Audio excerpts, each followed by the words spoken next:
Don't open that door. That was all she said. Just 5 words, spoken softly by an 8-year-old girl sitting in the back corner of a motorcycle garage.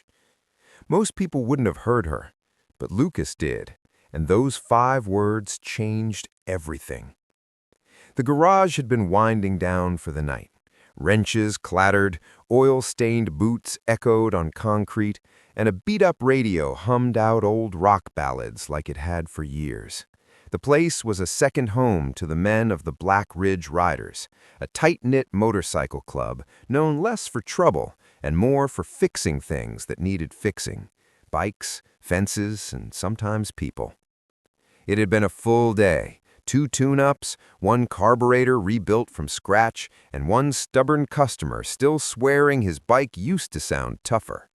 Most of the crew were already halfway through their dinners, balancing paper plates on their knees, trading stories, and letting the day fade into memory. Laughter bounced off the walls, heavy with grease and history. In the corner booth, Emily sat quietly, her little legs swinging under the table as she colored a picture of a garden she'd never seen. Her mother, Laura, was still on her second shift at the hospital. Jack, the club president, had told her it was fine to wait there, safer than home alone. The girl had been coming to the garage after school for weeks. She never made noise, never interrupted.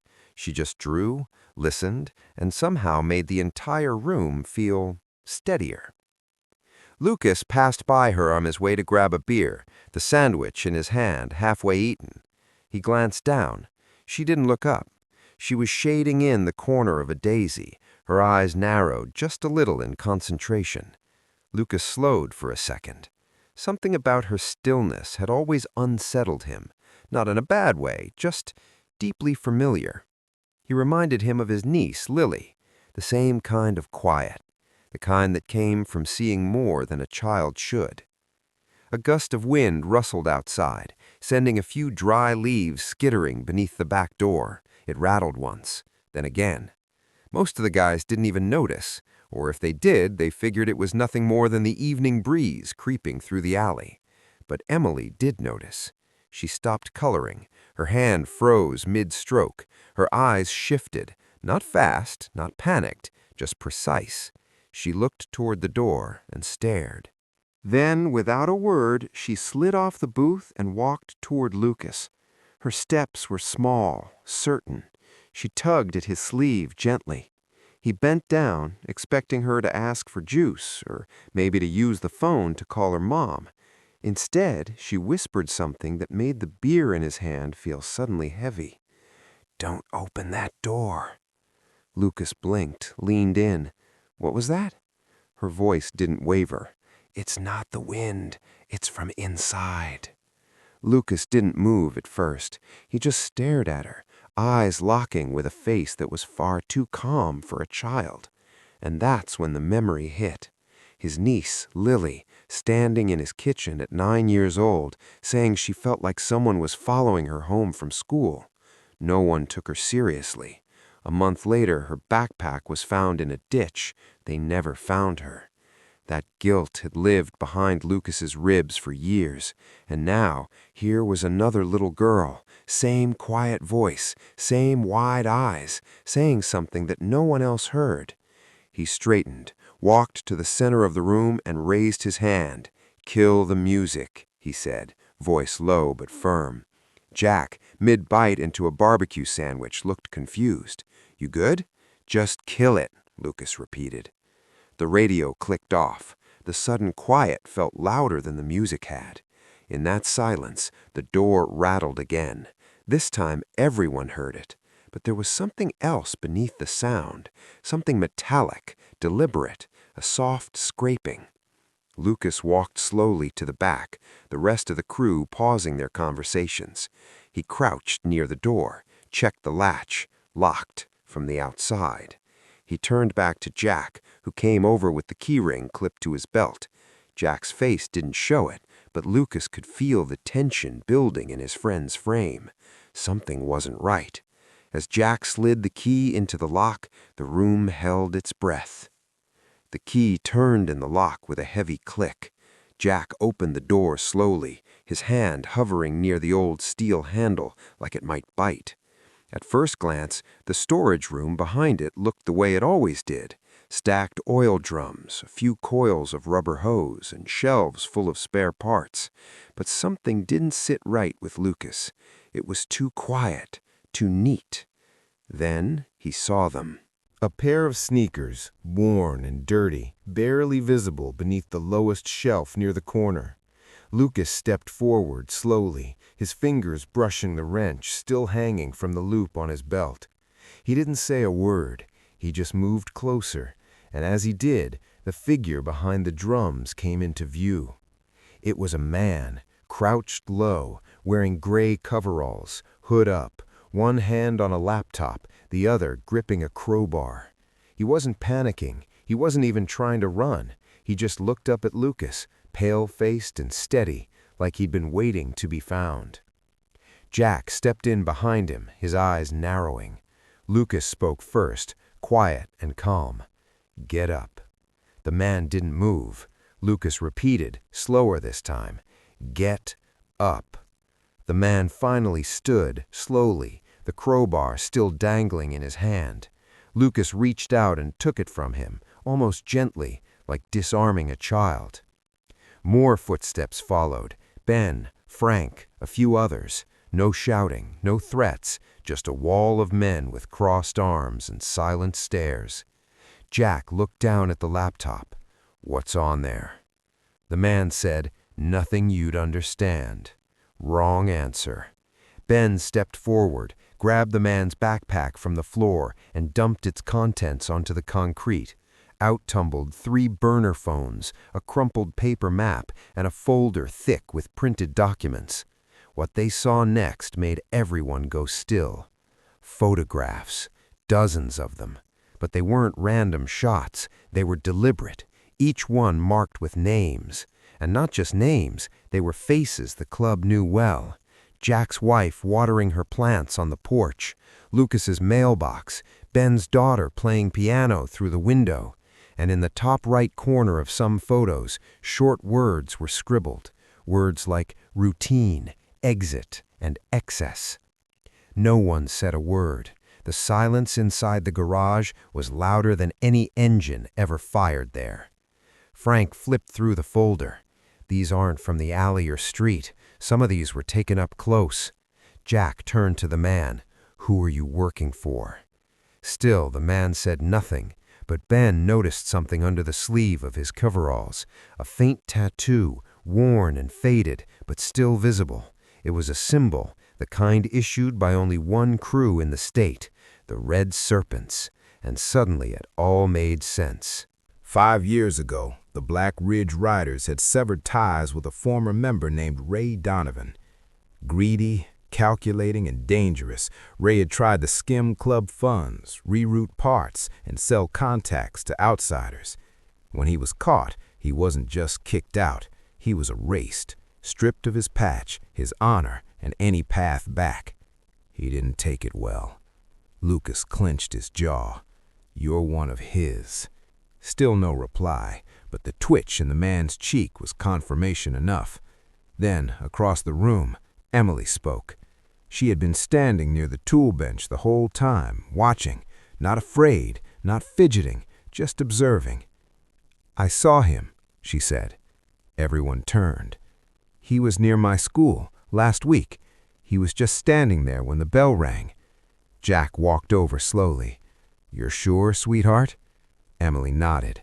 "He had a stain on his right sleeve, same as now. I remember his shoes." Lucas's stomach dropped, the weight of it all pressed into his chest.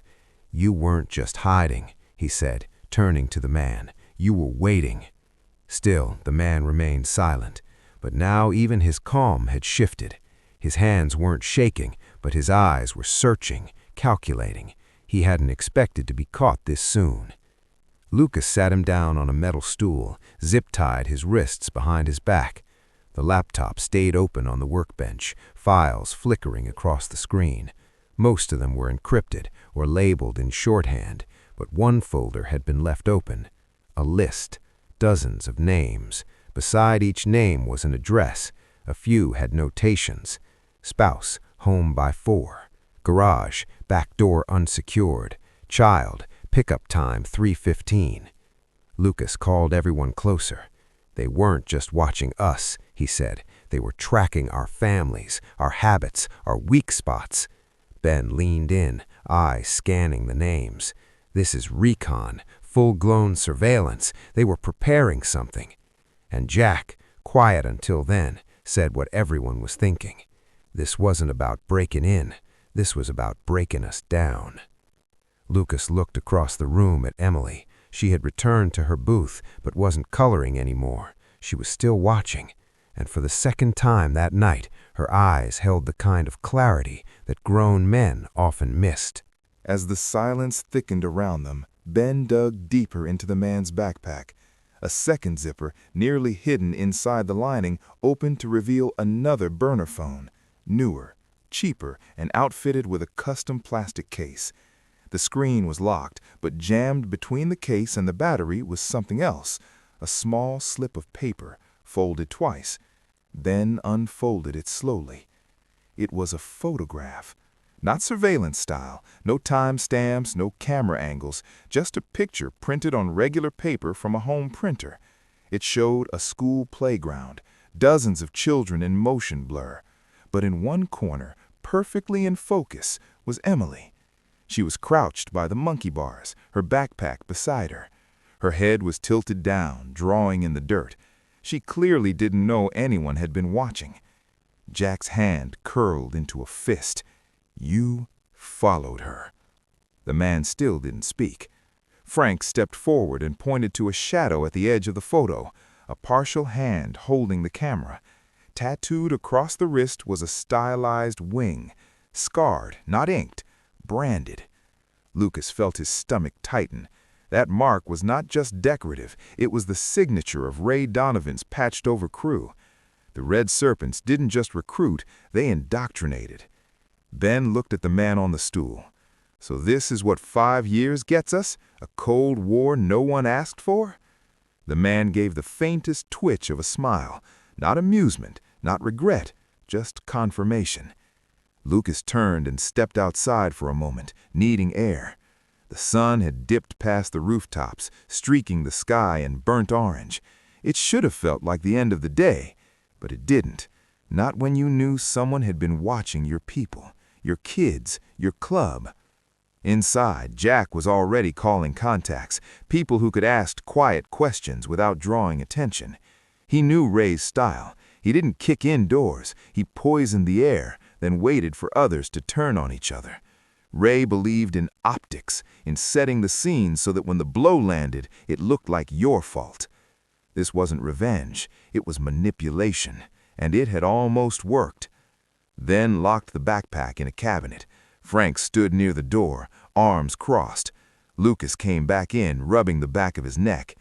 "We almost didn't catch this," he said, "if Emily hadn't said something." Jack nodded. "It would have played out exactly how Ray wanted. We open that door alone, one by one. Someone goes in, maybe someone doesn't come back out." Emily was still sitting quietly, her coloring book closed. She wasn't afraid. She was just watching, like she had been the whole time, waiting to see if the grown-ups would handle things right. Lucas walked over, crouched beside her booth. "You saw him drop anything?" She nodded. "Yeah, when Ben pulled him out, something rolled under the shelf." Lucas followed her gaze, knelt, and reached beneath the bench. His fingers closed around a small object, a Bluetooth earpiece, barely larger than a thumbnail, cracked on one side, no logo, no serial number. He turned it over in his hand. This wasn't just a one-man job. Ben's voice dropped. That means someone else was listening. Suddenly the whole room shifted. Jack barked orders. "Secure the building, now!" The guys scattered. Doors were locked, windows double-checked. Frank made calls to family members, code words exchanged.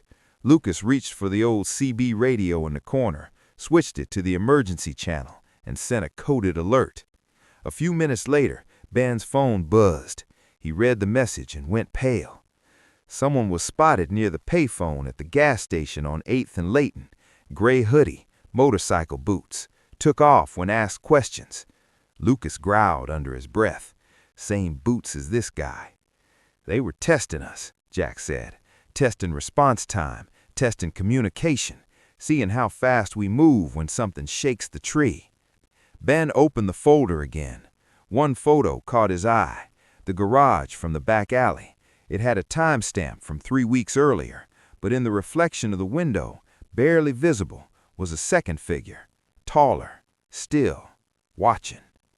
Lucas exhaled. They were never trying to get in.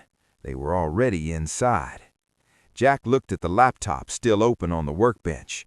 Fake chat logs, doctored emails, fabricated threads that made it look like the Black Ridge Riders were planning something violent. He shook his head slowly. They weren't just spying, they were building a case. One bad night, one wrong reaction, and the headlines would read exactly what they wanted.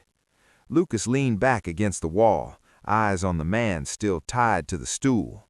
He was the match, he said, but we were the fuse. Ben looked at Jack. So what do we do? Jack paused, then spoke slowly. We stay quiet, we don't lash out, we protect our people, and we document everything. Lucas turned toward Emily. She was still watching them, one hand holding a crayon, but she wasn't drawing. She was waiting. The night didn't end when the doors were locked. If anything, it was just beginning. Phones buzzed with updates, engines passed a little too slowly outside. Every creak of the walls, every shift in the wind now felt deliberate, intentional, like someone was still watching, because someone probably was. But this time, the Black Ridge Riders were watching back, and they weren't alone. By morning, nothing had happened. No raid, no explosion, no confrontation in the street. But nobody believed they were safe. The silence wasn't a relief. It was a signal. The plan had been interrupted, not abandoned. So Jack called a meeting before sunrise, in the back of the garage, where it was quiet and out of sight. Phones were turned off. The man in gray was still zip-tied to the metal stool, not sleeping, just sitting, eyes sharp, like he was calculating how the story would play out. Ben stood guard nearby, arms crossed, not saying much. Lucas arrived last, grease on his hands, jaw tight, nodding once before leaning against a toolbox. Jack laid it out clear. We don't know if last night was the full plan or just the start. Either way, the game changes now. They went down the list. New security protocols, new patterns. Every member's home was checked. Frank had already rewired the rear motion sensors. Ben added a backup lock to the back entrance. Quiet calls went out to trusted neighbors and friends. They weren't just reacting anymore. They were building something stronger than defense. They were building awareness. And then Jack opened the folder again, the one from the intruder's bag. Alongside the maps and surveillance photos, they found a flash drive. It had been tucked into the lining, nearly missed. Lucas plugged it into an offline laptop, just in case. The screen flickered, then loaded a folder titled Ops. Inside were fake messages, fabricated emails, chat logs between club members that had never happened. One even had Lucas's name attached, along with timestamps matching the club's meeting nights. They were planning to leak this, Ben said, voice low, make it look like we were plotting something. Lucas nodded. They weren't just watching, they were staging. Jack didn't respond right away. He just stared at the screen, then slowly said, "We go public, but on our terms, with people we trust." Frank raised a quiet question. "And the girl?" Jack's expression didn't waver. "She stays safe. She stays watched. Always." Across the room, Emily sat beside the old jukebox, her knees pulled up to the edge of the stool. She was staring at the man in gray. He felt her eyes on him, looked up, and for a brief moment, something passed between them. It wasn't fear. It wasn't anger. It was something deeper. Recognition. She had seen men like him before, and somehow, even at her age, she understood what most grown-ups missed, that evil rarely arrives shouting. Sometimes it's just a quiet man with a camera and a plan. Just before noon, Laura arrived. Her eyes were tired from the overnight shift, but full of concern. She rushed to her daughter, pulled her into a hug, and then turned to Jack and Lucas. "You didn't have to go this far," she said, voice thick with emotion. Jack shook his head gently. "She did." Later that day, the club gathered in the backyard behind the garage. The sun was warm, but the mood was grounded. No leather vests, no patches, just men in jeans and shirts, carrying a different kind of weight. Jack called Emily over and knelt to her level. In his hand was a chain, simple, old, and worn. On it was a single dog tag. One word had been engraved in block letters: "Noticed." "There's a lot of people out there who talk big," Jack said, "but you didn't panic. You didn't shout. You saw what the rest of us didn't." He placed the chain in her hand. Emily didn't say anything right away. Then she reached into her backpack and pulled out a folded piece of paper. It was one of her drawings. She handed it to Jack. It showed the back door of the garage, still closed. A small figure stood nearby, steady, waiting, not moving, not shouting, just there.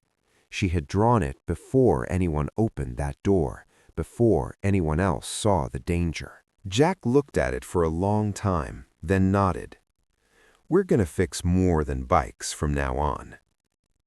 Within a week, the club launched a quiet program, free workshops for schools on situational awareness and safety. Lucas taught basic self-defense. Frank rewired 2 local rec centers to close their security blind spots. Ben trained high school students on how to recognize early signs of surveillance. No press, no credit, just work that needed to be done. And one evening, a small plaque appeared above the back door of the garage. No one said who put it there. It just read, "Listen when the quiet ones speak." Emily paused under it the next time she came by.